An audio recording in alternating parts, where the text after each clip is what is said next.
Good morning to all. നമ്മൾ ഇന്ന് ഈ വീഡിയോയിൽ ഡിസ്കസ് ചെയ്യുന്ന +1 ഫിസിക്സ് ടെക്സ്റ്റ് ബുക്കിലെ വേവ്സ് എന്ന ചാപ്റ്ററിലെ ഒരു ടോപ്പിക്കാണ് principle of super position. Principle of superposition എന്ന് പറയുമ്പോൾ നമ്മളിപ്പോൾ ഒരു മീഡിയം കൺസിഡർ ചെയ്യുവാന്ന് കരുതുക. ഒരു മീഡിയം കൺസിഡർ ചെയ്യുന്നു. ആ മീഡിയത്തിലൂടെ വേവ് പ്രൊപ്പഗേറ്റ് ചെയ്യുന്നത് പാർട്ടിക്കിൾസിൻ്റെ വൈബ്രേഷൻ്റെ ഹെൽപ്പോടു കൂടിയാണ്. നമ്മൾ ഓൾറെഡി പറഞ്ഞിട്ടുണ്ട്. പാർട്ടിക്കിൾ മൂവ് ചെയ്യുന്നില്ല, പാർട്ടിക്കിൾ അതിൻ്റേതായ ഒരു പൊസിഷനിൽ നിന്നുകൊണ്ട് വൈബ്രേറ്റ് ചെയ്യുന്നു. അതിൻ്റെ ഫലമായിട്ടാണ് വേവ് പ്രൊപ്പഗേറ്റ് ചെയ്യുന്നതെന്ന് പറഞ്ഞു. അപ്പോൾ നമ്മളിവിടെ ഒരു പാർട്ടിക്കിൾ കൺസിഡർ ചെയ്തു, എ എന്ന് പറയുന്നൊരു പാർട്ടിക്കിൾ കൺസിഡർ ചെയ്തെന്ന് വിചാരിക്കുക. ഒന്നാമത്തെ വേവ് കടന്നു പോകുന്നു. ഒന്നാമത്തെ വേവ് കടന്നു പോകുമ്പോൾ ഈ പാർട്ടിക്കിളിനുണ്ടാവുന്ന ഡിസ്പ്ലേസ്മെൻറ്റ് y1 ആണെന്ന് കരുതുക. രണ്ടാമത്തെ വേവ് കടന്നു പോകുമ്പോൾ ഈ പാർട്ടിക്കിളിനുണ്ടാകുന്ന ഡിസ്പ്ലേസ്മെൻറ്റ് y2 ആണ്. മൂന്നാമത്തെ വേവ് കടന്നു പോകുമ്പോൾ ഈ പാർട്ടിക്കിളിനുണ്ടാകുന്ന ഡിസ്പ്ലേസ്മെൻറ്റ് y3 ആണെന്ന് വിചാരിക്കാം. അതായത് ഒരു പാർട്ടിക്കിളിൽ കൂടി തന്നെ, അല്ലെങ്കിൽ ഒരു പർട്ടിക്കുലർ പോയിന്റിൽ കൂടി ഒന്നിലധികം വേവ്സ് സൈമിൾട്ടേനിയസ് ആയിട്ട് കടന്നു പോകുമ്പോൾ അവിടെ ഉണ്ടാവുന്ന ടോട്ടൽ ഡിസ്പ്ലേസ്മെൻറ്റ് അല്ലെ റിസൾട്ടൻ്റ് ഡിസ്പ്ലേസ്മെൻ്റ് എന്ന് പറയുന്നത് ക്യാപിറ്റൽ ലെറ്റർ Y ഉപയോഗിച്ച് റെപ്രസെൻ്റ് ചെയ്തെന്ന് കരുതുക. അങ്ങനെയാണെങ്കിൽ ആ റിസൾട്ടൻ്റ് ഡിസ്പ്ലേസ്മെൻ്റ് എന്ന് പറയുന്നത് ഓരോ വേവും പ്രൊഡ്യൂസ് ചെയ്യിപ്പിക്കുന്ന ഡിസ്പ്ലേസ്മെൻറ്റിൻ്റെ വെക്റ്റർ സമ്മിനോട് ഈക്വൽ ആയിരിക്കും. അതിനെയാണ് പ്രിൻസിപ്പിൾ ഓഫ് സൂപ്പർ പൊസിഷൻ എന്ന് വിളിക്കുന്നത്. അപ്പോൾ റിസൾട്ടൻ്റ് ഡിസ്പ്ലേസ്മെൻറ്റ് എന്ന് പറയുന്നത് എന്തായിരിക്കും? It is the vector sum of the individual vector sum of the displacement produced by the individual waves. ഇതിനെയാണ് പ്രിൻസിപ്പിൾ ഓഫ് സൂപ്പർ പൊസിഷൻ എന്ന് പറയുന്നത്. ഇതിൻ്റെ പല ആപ്ലിക്കേഷൻസ് നമ്മൾ ഡെയിലി ലൈഫിൽ കാണുന്നുണ്ട്, അതുപോലെ തന്നെ നമുക്ക് പഠിക്കാനുമുണ്ട്. അതിൽ ഒന്നാമത്തെ ആണ് ഇൻ്റർഫറൻസ്. ഇൻ്റർഫറൻസ് എന്നുള്ളത് നിങ്ങൾ ഓൾറെഡി +2 പഠിക്കുന്നതാണ്.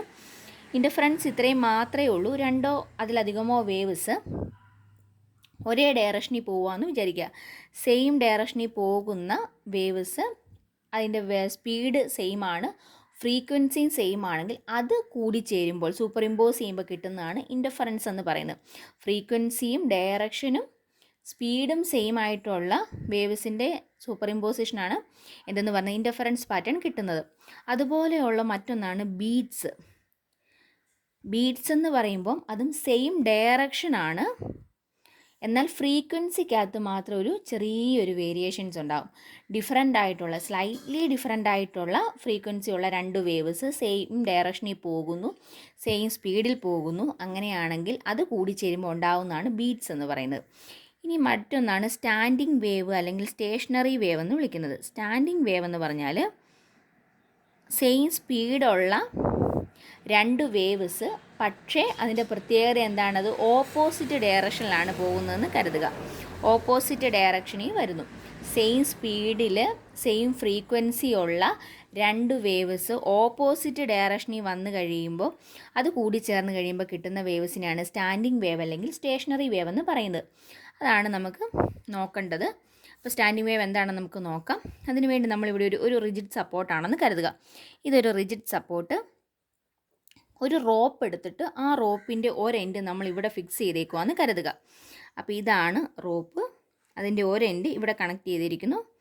ആ എൻഡിനെ ഞാൻ പി എന്ന് വിളിച്ചെന്ന് കരുതുക. പി എന്ന് പറയുന്നൊരു എൻഡ്, ഇപ്പുറത്തെ എൻഡ് ക്യൂവ്. എന്നിട്ട് നമ്മൾ എന്ത് ചെയ്യുന്നു? ഈ ക്യൂവിനെ ഇങ്ങനെ മുകളിലേക്കും താഴേക്കും പൊക്കവും താത്തവും ചെയ്യുവാണെന്ന് കരുതുക. അപ്പോൾ എന്ത് പറ്റും? വേവ്സ് ഫോം ചെയ്യുന്നതായിട്ട് കാണാൻ പറ്റില്ലേ? അപ്പോൾ വേവ് ഫോം ചെയ്യുന്നു.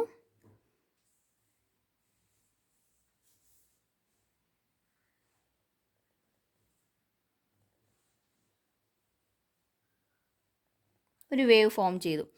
ആ വേവാണ് നമ്മളിപ്പോൾ ഈ വരച്ചിരിക്കുന്നതെന്ന് കരുതുക. ഒരു വേവ് ഫോം ചെയ്തിരിക്കുന്നു.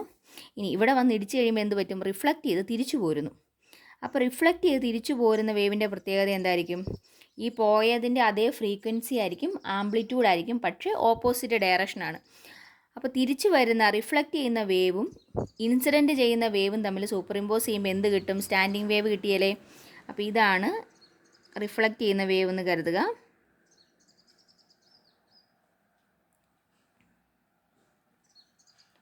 ഇത് റിഫ്ലക്റ്റ് ചെയ്യുന്ന വേവ്. അപ്പോൾ ഇത് തമ്മിൽ സൂപ്പർ ഇമ്പോസ് ചെയ്ത് കഴിയുമ്പോൾ കിട്ടുന്നതാണ് സ്റ്റാൻഡിങ് വേവ്. ഇതിൻ്റെ പ്രത്യേകത എന്തായിരിക്കും? ഇത് പിന്നെ അഡ്വാൻസ് ചെയ്ത് പോവുമോ? ഇല്ല, സ്റ്റേഷനറി ആയിട്ട് നിൽക്കുവാണ്.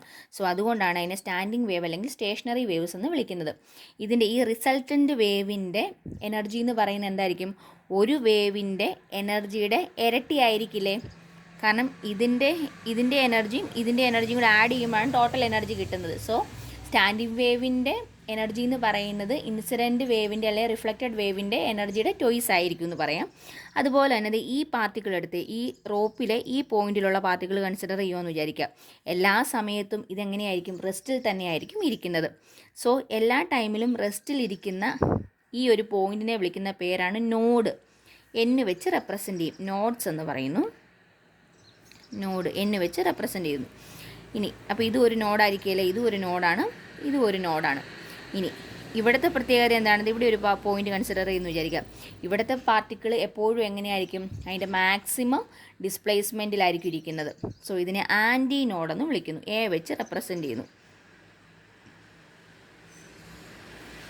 അപ്പോൾ നോഡെന്ന് പറയുന്നത് റെസ്റ്റിലിരിക്കുന്ന പോയിന്റ്, ആൻറ്റി നോഡെന്ന് പറയുന്നത് മാക്സിമം ഡിസ്പ്ലേസ്മെൻറ്റ് ഉണ്ടാവുന്ന പോയിന്റ്.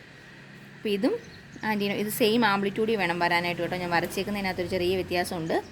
ഇവിടെ. ഇനി നോക്കിക്കേ, ഒരു വേവ് നമ്മൾ കൺസിഡർ ചെയ്യുന്നത് ഇവിടം തൊട്ട് ഇവിടം വരെയുള്ളൊരു വേവ്. അതിൻ്റെ നീളം എന്ന് പറഞ്ഞാൽ എന്താണ്, വേവ് ലെങ്താണ്. സോ ഇത്രയും ലാംഡയാണ്. അങ്ങനെയാണെങ്കിൽ ഇതെന്ന് പറയുന്നത് എന്തായിരിക്കും, λ/2 ആയിരിക്കും. എന്ന് പറഞ്ഞാൽ 2 നോഡുകൾക്കിടയിലുള്ള അകലം λ/2 ആണ്. അല്ലെങ്കിൽ 2 ആൻറ്റി നോഡുകൾക്കിടയിലുള്ള അകലവും λ/2 ആയിരിക്കും. ഇനി ഒരു നോഡിനും ഒരു ആൻറ്റി നോഡിനും ഇടയ്ക്കുള്ള ഡിഫറൻസ് അതെന്ന് പറഞ്ഞാൽ എന്തായിരിക്കും, ഇവിടം തൊട്ട് ഇവിടം വരെയല്ലേ, അതെന്ന് പറയുന്നത് λ/4 ആയിരിക്കും. അതായത് നോഡുകൾക്കിടയിലുള്ള അകലം λ/2ഉം ഒരു നോഡിനും അഡ്ജസൻ്റ് ആയിട്ടുള്ള നോഡിനും ആൻറ്റി നോഡിനും ഇടയ്ക്കുള്ള അകലം λ/4ഉം ആയിരിക്കും.